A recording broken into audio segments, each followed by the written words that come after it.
आज हम काल का स्वरूप क्या है इसके ऊपर चर्चा कर रहे हैं, क्योंकि ये सारा संसार काल चक्र से ही घूम रहा है। इसलिए स्वरूप क्या है, वेदों शास्त्रों पुराणों में काल को लव, निमिष, नाडिका, त्रुटि इत्यादि इकाइयों के माध्यम से वर्णन किया गया है। और हम अपनी जो अब प्रचलित इकाई है उसी के आधार पर आज काल के स्वरूप की चर्चा कर रहे हैं। आप सभी जानते हैं 60 सेकंड से मिलकर के 1 मिनट बनता है और 60 मिनट को मिला करके 1 घंटा बनता है। ऐसे 12 घंटे का दिन होता है लगभग, और 12 घंटे की रात होती है। इन दिन रात में भी पहर भी होता है।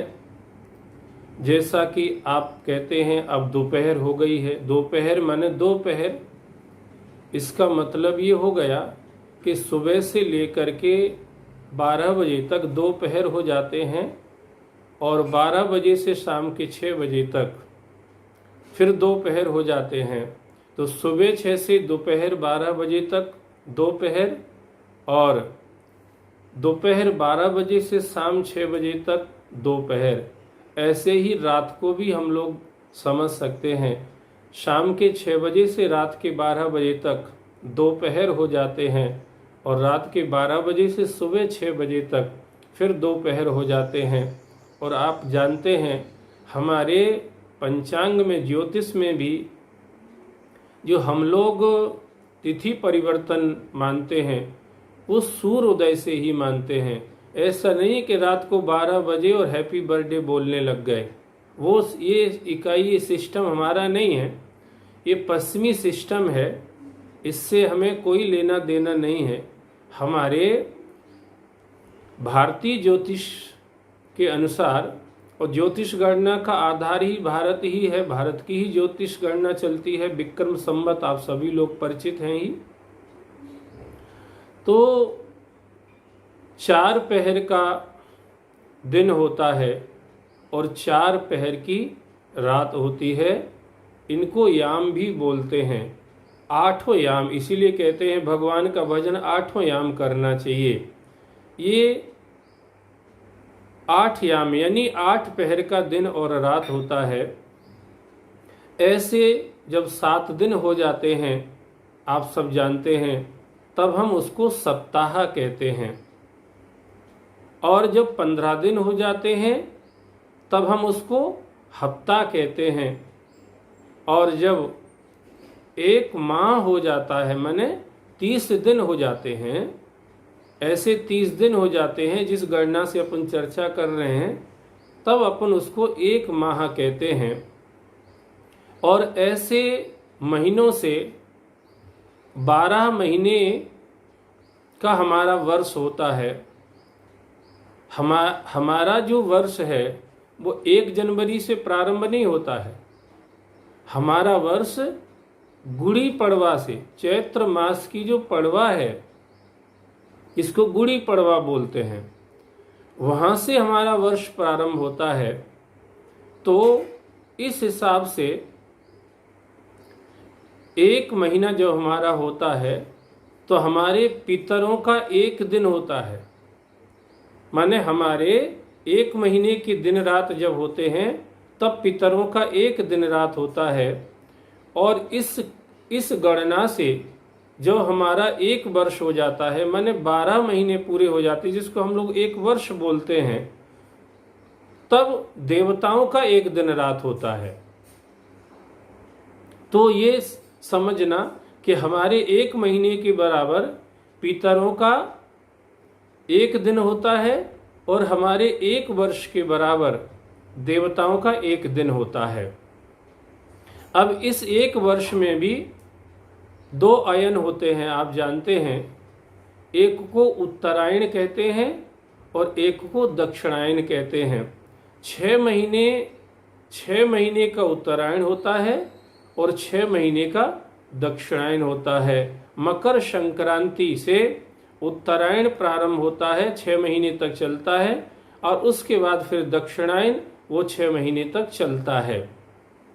इस तरह से वर्ष के अंदर 2 अयन होते हैं और वर्ष के अंदर 6 ऋतुएं होती हैं, जैसे शरद ऋतु, फिर हेमंत ऋतु, शिशिर ऋतु, वसंत ऋतु, ग्रीष्म ऋतु, वर्षा ऋतु, और फिर से शरद ऋतु प्रारंभ हो जाती है।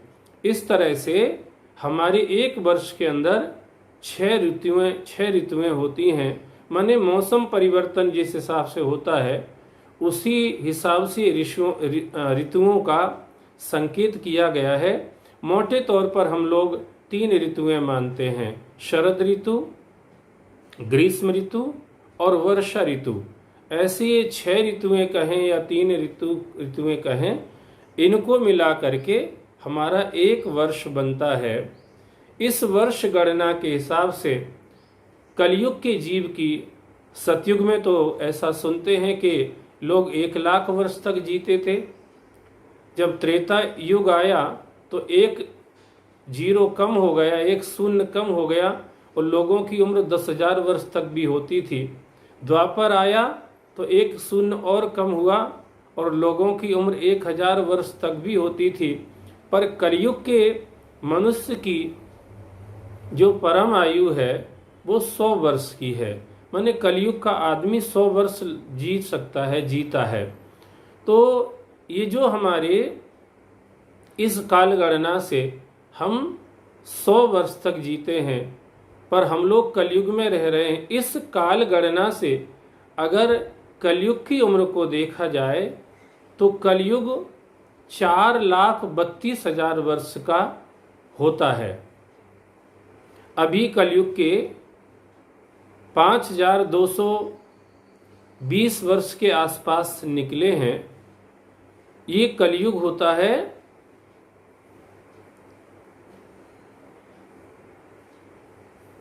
4,32,000 वर्ष का, और द्वापर में इतने ही और जोड़ दो तो द्वापर की उम्र बन जाती है 8,64,000 वर्ष का द्वापर होता है, और इतने ही और जोड़ दो तो त्रेता की उम्र बन जाती है 12,96,000 वर्ष का त्रेता युग होता है, और इतने ही और जोड़ दो सतयुग की उम्र बन जाती है तो 17,28,000 वर्ष का सतयुग होता है।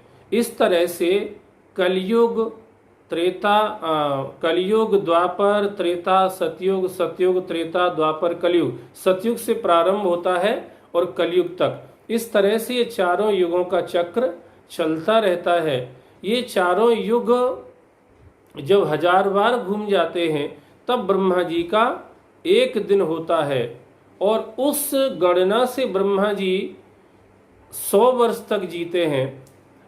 और ब्रह्मा जी कि 100 वर्ष की आयु को 2 भागों में बांटा गया है, 50-50 वर्ष। पहले 50 वर्ष जब उनके पूरे हो जाते हैं तो उसको 1 परार्ध बोलते हैं। दूसरा जब 51वां वर्ष प्रारंभ होता है उनका तो उसको द्विपरार्ध बोलते हैं। ऐसे दोनों परार्ध को मिला करके ब्रह्मा जी की आयु भी 100 वर्ष की होती है। इस तरह से ये कालखंड है, और ब्रह्मा जी के 1 दिन में, जिसमें 1000 बार चतुर्युगी घूम जाती है, 14 मनवंतर होते हैं। माने 1 मनवंतर लगभग 71 चतुर्युगी से थोड़ा सा अधिक होता है। इस तरह से ये काल की गणना है जिसके हिसाब से ये सारा संसार चक्र घूमता रहता है। ये काल किस तरह से प्रभाव करता है हमारे ऊपर, इसकी चर्चा हम कल करेंगे। बहुत बहुत धन्यवाद। राम राम।